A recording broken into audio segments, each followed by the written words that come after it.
Pour en revenir à Simon et Anne, tous les témoins ont probablement constaté que selon la coutume, c'était un petit bébé qui était apporté au temple, car des milliers de bébés avaient été ainsi présentés dans ce lieu au cours des siècles. Mais tous deux ont perçu au travers de cet enfant de grandes perspectives à venir. Salut que tu as préparé devant tous les peuples, lumière pour éclairer les nations, et gloire d'Israël, ton peuple. Luc 2, 32 et 33.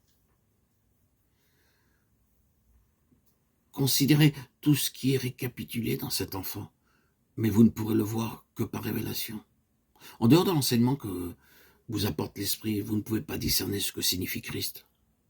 Vous pouvez croire à des vérités et les exprimer, mais Dieu les a-t-il révélées à votre cœur? Le moment viendra où ce qui sera éprouvé, c'est ce que vous aurez réellement reçu dans vos mains, non pas la doctrine, ni l'enseignement, ni la lecture de la Bible.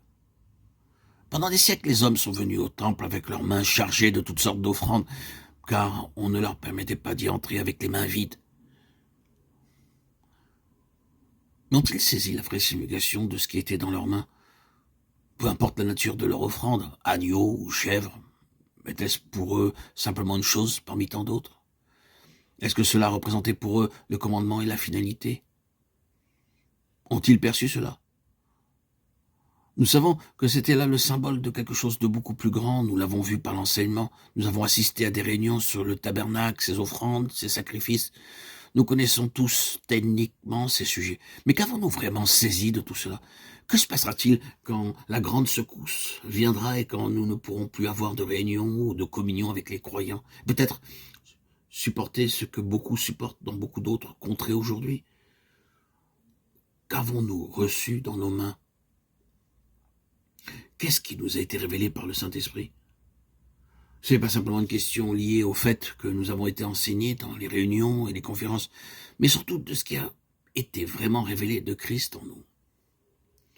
De telle sorte que nous pouvons dire « mes yeux ont vu ».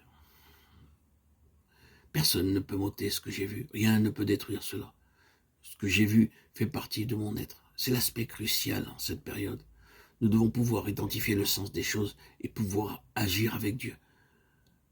Comme Simon qui s'est acclamé. Mes yeux ont vu.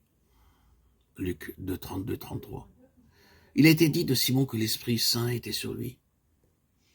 Pour nous qui vivons dans la dispensation du Saint-Esprit, l'Esprit est en nous. Non pas simplement en nous visitant ou en venant sur nous, mais demeurant en nous.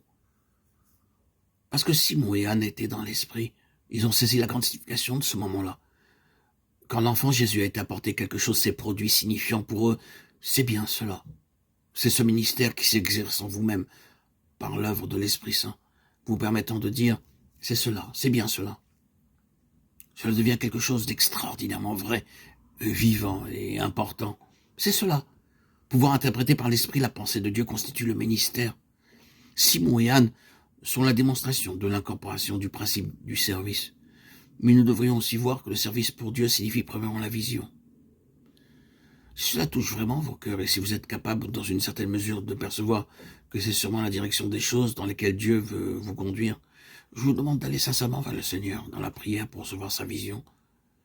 Demandez qu'elle soit en vous de sorte que vous puissiez le servir alors que tout s'effondre.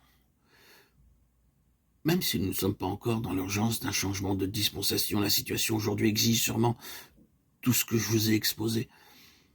Sachons que la nuit vient où personne ne peut travailler. Jean 9, 4. Frères et sœurs, bien-aimés en Christ, que le Seigneur nous trouve comme des enfants du jour et non de la nuit.